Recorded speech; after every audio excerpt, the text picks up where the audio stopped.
무유능득지 기변제니 그 변제를 능히 알 수 없음이니 유재인이 두 번째 사람이 일념경에 능지 전인의 아성지 세계 아성지급 소유 중생 소지 중생 아는 바의 중생 번뇌 차별을 능히 알아서 이와 같이 다시 아성지급이 다하며 차제로 널리 이야기해서 두 번째 사람, 세 번째, 네 번째, 다섯 번째, 여섯 번째, 일곱 번째, 여덟 번째 이렇게 앞에 사람 것을 늘 다 알면서 제10에 이르고 남서북방과 사유상하도 또 한 다시 이와 같이 한다면은 불자야 이 시방 중생의 번뇌 차별은 가히 그 변제를 알거니와 보살의 처음 발신 안욕따라 삼약 삼보리심을 발한 선건 변제는 선건의 끝은 불가 득진이라 가히 알 수 없나니라. 그 이제 초발심, 발심, 보리심, 불심 이걸 우리가 자꾸 강조해야 됩니다. 그 자신의 불심도 깊어지고 또 타인의 그 불심도 깊어지도록 자꾸 그렇게 우리가 강조해야 돼요. 이 보십시오.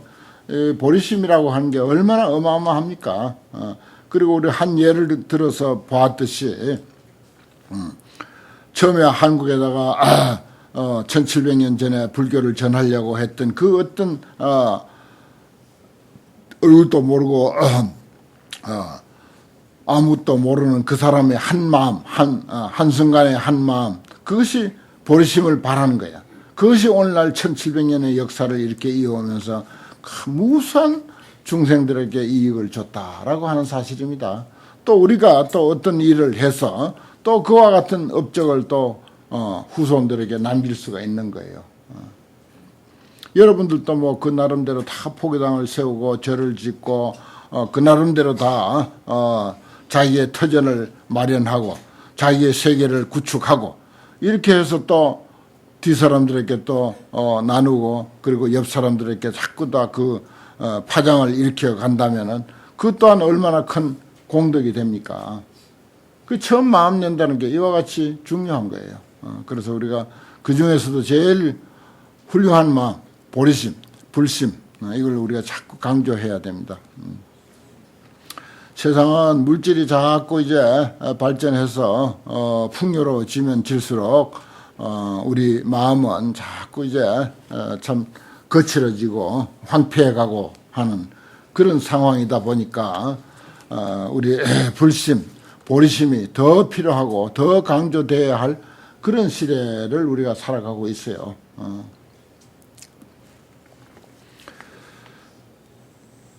발심한 그 선건의 끝은 알 수가 없다. 왜냐 하이고 불자야 보살이 제한을 해서 분째를 나누고 한계를 그어서 다만 이러한 세계 중생의 번뇌를 알기 위한 까닭으로 보리심을 바란 것이 아니라 위 진지 다 알기 위해서 그 말입니다.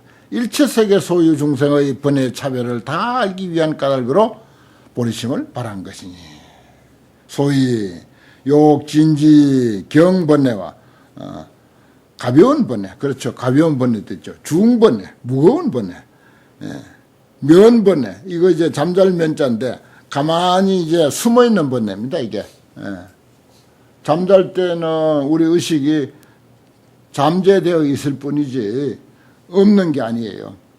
잠자는 번뇌라. 잠자는 번뇌 많죠. 잠자는 번뇌 참 많습니다.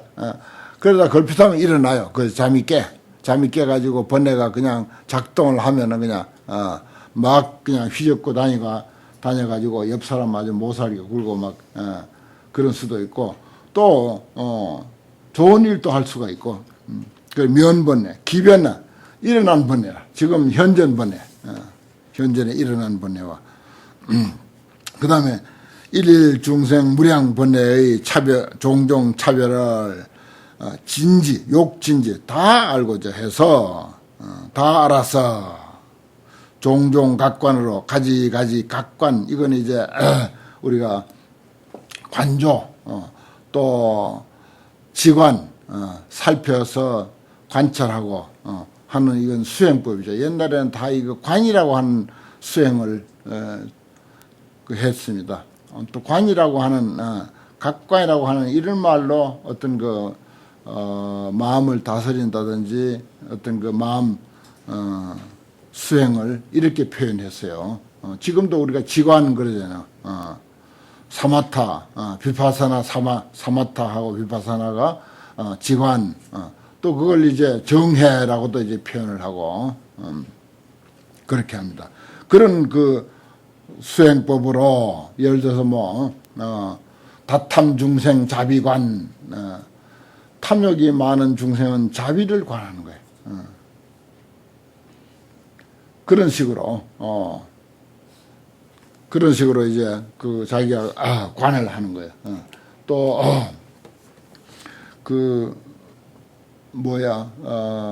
다른 어떤 욕심이 많은 경우는 부정관을 한다.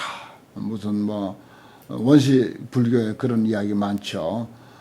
백골관을 한다든지 창릉관이라 해가지고 막 시체가 인도에는 옛날에 묘도 제대로 안 썼으니까 그냥 저기 들판에 갖다 버리면 거기에 그냥 사람 시체가 썩어가지고 그 속에 그냥 별별 그냥 충들이 생겨가지고 막 그냥 서로 파묻고 그냥 수만 마리가 거기 웅성거리는 그런 모습들을 가서 보는 거야. 보고는 그걸 기억을 딱 해가지고 그걸 관을 하는 거라. 그 탐욕이 많은 사람들, 특히 이성 간에 탐욕이 많은 사람들은 그런 관법을 짓도록 하는 거예요. 그걸 관하라 그러면 옆에 사람이 이쁜 사람이 있다 그러면은 그 사람에다가 그걸 대입시켜서 딱 보는 거야. 얼굴에서 그냥 온갖 벌레가 그냥 득실거리고 지렁이 같은 거, 지렁이보다도 더 흉측스러운 그런 벌레들이 온 몸에서 그냥 파먹고 그냥 이리저리 설쳐 사는 것을 딱 대입시켜서 그걸 딱 봐버리면 정남이 확 떨어져 버려. 싹 정남이 떨어져 버려. 초기에는 그런 관법을 가르치는 게 아주 괜찮을 것 같아요. 그래서 이제 부처님 근보 불교는 그런 관법을 많이 가르쳤습니다. 그래서 이제 그게 이제 잘못돼 가지고는 자기 신체에 대한 혐오감을 느껴가지고 스스로 자살하는 경우도 많았어요. 자살하는 경우도 많았어요. 이제 너무 이제 중도적으로 하질 않고 너무 그쪽으로만 계속 마음이 몰입하다 보면은 이제 아이고 이거 더러운 몸뚱이까지 놔두면 많아 얼른 없애버려야지 하고 팍 죽어버려요. 그런 경우가 많았대요. 종종 각과이라는 게 그런 것입니다. 초기 불교에 그런 관법이 많았거든요. 지금 우리나라에 간호선보다도 비파사나 수식관을 제일 더 많이 하다시피 할 정도니까, 얼마 전까지만 해도 한 2년 전만 하더라도 선방에 앉아 있는 사람이 한 40%, 30-40%가 윗바사나를 한다. 이런 말이 떠돌았거든요. 지금은 더 할 거란 말이야. 그래서 아무튼 그런 전통 관법으로 정치한다. 깨끗하게 다스린다. 무엇을? 일체 모든 자병, 마음에 뒤섞이고 물든 그런 욕망들을 깨끗이 다스리는 연고며. 욕진지, 이 무명번뇌와 또 상응번뇌와 요건 이제 무명에 의지한 번뇌 그렇게도 이제 볼 수가 있는데 무엇인가 의지한 무명번뇌 이렇게 보는 게 좋습니다. 그 다음에 애상응번뇌, 애하고 상응하는, 애착하고 상응하는 그런 번뇌와 를 욕진지 전부 다 알아서 다한 제유 취 번뇌 결 모든 제유의 일체 제유의 갈래 삶의 방법들 사람마다 삶의 방법이 있죠. 또 지옥하기 축생 인도 천도 아수라 이런 식으로 육도로 이야기하면 더 말할 게 없고 이게 모두 일체 제유치 번뇌의 매듭을 끊기 위한 거로, 끊기 위한 연고며. 또 그 다음에 번뇌의 결할 때 번뇌도 또 매질 결자를 또 이렇게 표현을 해요. 참 불교가 아주 그런 것이 아주 교리적으로 발달이 잘 돼가지고 번뇌는 이게 매듭이라. 예를 들어서 오랏줄에 딱 그 묶인 거하고 똑같은 거예요. 어떤 그 생각이 한번 일어나면은 그 사람 생각 한번 일어나면 그거 오랏줄이라 그냥 결박이야 결박. 결자가 결박이란 뜻이라. 그래서 끊는다는 말이 나오잖아요. 그 결박이 딱 돼가지고 옆에서 제3자가 보면 아무것도 아닌 거 가지고 끙끙 앓고 있고 병이 들고 그냥 잠도 못 자고 입맛 떨어지고 그런 경우를 많이 보잖아요. 도반 사이에서도 그런 거 많이 보고 제3자가 보면 아무것도 아닌 걸 가지고 그렇게 결박 당해가지고 어떤 문제에 결박 당해가지고 마음의 문제거든요. 그게 전부. 끊기 위한 까닭이며 욕진지 탐분 번뇌와 탐의 어떤 그 부분 번뇌와 진분 진은 탐도 얼마나 많습니까? 근데 탐이라고 하는 분야, 진해라고 하는 분야, 치라고 어리석음이라고 하는 분야, 등이라고 하는 분야, 등은 이건 또 이제 번뇌의 일종입니다. 그 등은 이제 평등하다고 하는 그런 그 입장으로서의 어떤 분야, 그런 번뇌를 진지해서 다 알아서, 다 알고자 알아서 일체 번뇌의 근본을 끊기 위한 연고며 또 욕실지 아번뇌, 아라고 하는 번뇌, 아소라고 하는 번뇌, 모든 번뇌의 근본은 아번뇌입니다. 아번뇌, 나라고 하는 것. 그래서 이제 초기 불교의 무아를 그렇게 많이 주장하고 또 우리도 끊임없이 반야신경을 외우면서 무아니 비설신이 무색성양 미척법 그게 전부 나는 없다 무아야 무아. 그게 이제 우리 근본 불교에서는 빼놓을 수 없는 교리예요. 그래 모든 번뇌는 아가 중심이라. 근데 진짜 보살은요. 보살의 나도 무한데 보살의 아는 무한데 이런 데서 말하는 그런 그 근본 불교에서 말하는 무아하고는 전혀 뜻이 다르죠. 왜 보살은 무아가 어떤 무아냐? 중생만을 위한 무아야. 중생만을 위한. 우리가 저 앞에서 저 정행품에서 봤죠. 뭐 말을 할 때도 중생을 위해서 하고 중생을 위한 어떤 그 당원 중생 꼭 붙잖아요. 마땅히 내가 누구하고 대화를 할 때 마땅히 중생이 이렇게 되기를 원할지니라. 이렇게 되기를 원할지니라. 오로지 중생뿐이야. 자나 깨나 중생, 앉으나 서나 중생, 가나 오나 중생. 중생만을 위한 것이 이 보살의 화두야. 부처님의 화두는 중생이라고요, 사실은. 그러니까 자기는 없는 거야. 소승불교, 근본불교를 터득한 사람도 무하고 자기가 없고 대승불교 보살도 자기가 없는데 근본불교에 있어서 무아는 자기가 편하기 위해서 자기 편하기 위해서 무하고 보살은 중생 편하도록 하기 위해서 무아야. 자기는 의미 없어. 원력 큰 사람요 봉사활동 잘하고 보살심 실천 잘하는 사람은 정말 자기 걱정은 하나도 안 합니다. 근데 잘 사느냐 하면 그 집에 가보면 하나도 잘 사는 거 없어. 아주 일이 뭐 태산처럼 밀려 있어. 그래도 아무 문제 없어. 아무 문제 없고 오로지 딴 사람 도와줄 생각밖에 없는 거예요, 이 사람은. 그리고 자기만을 위해서 사는 사람들이 보면 우습지도 않지. 저 집꾸라지를 저렇게 해놓고 말이야. 나 밖으로 뭐 봉사한다고 돌아다닌다고.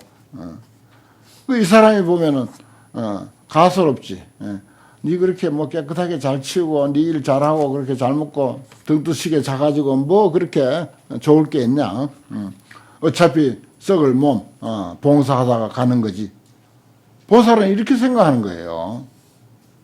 보살은 이렇게 생각해서 뭐하라. 자기가 없어.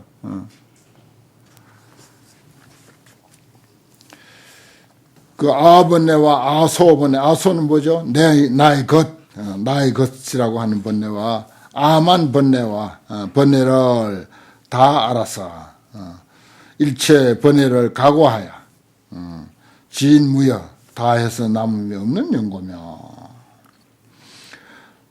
욕실지 종 전도 분별로부터 나는 근본 번뇌와 수번뇌 따라서 오는 번뇌 근본 번뇌는 탐진치하고 만의 교만하고 의심하는 거 이런 것이 이제 근본 번뇌예요. 그게 이제 10가지 번뇌를 이제 근본 번뇌라고 한다면 그 다음에 수번뇌라고 해서 그 근본 번뇌에 따라오는 또 많은 번뇌들이 또 있어요. 요거 이제 뭐 이런 기본 교리 쪽으로 들어가면 번뇌만 해도 뭐 상당히 그 종류가 많죠. 그 다음에 또 신견을 인해서, 생하는 그 신견을 인해서 62견을 내며 자기의 어떤 그 몸을 통해서 생기는 어떤 소견이 있어. 그것 때문에 62종류의 그 소견이 또 일어나고, 이런 것을 다 알아서 일체 번뇌를 조복하기 위한 연고며 욕실지 개번뇌 이건 개자 덮을 개자 아닙니까? 그렇죠. 자기 흠을 다 덮기 좋아하죠. 남이 아는 것이래. 남이 아는 것이래 한다고. 그거 다 덮는 거 그게 또 개번뇌입니다. 개번뇌와 장번뇌 장애하는 번뇌 어떤 일을 또 선한 마음을 장애한다든지 하는 장번뇌를 다 알아서 대비 구호심을 큰 자비로서 구호하는 마음을 바라고 일체 번뇌의 그물을 끊어서 일체 지성이 청정하게 하도록 하기 위한 까닭으로 안욕따라 삼략삼버리심을 바란 것이니라. 그렇습니다. 이 중생의 번뇌의 이해 이걸 잘 알아야 또 보살이 중생을 제대로 하는 거예요. 그래서 이제 중생의 번뇌 이해와 초발심 공덕 이런 것을 이제 말했습니다. 잠깐 쉬었다 하겠습니다.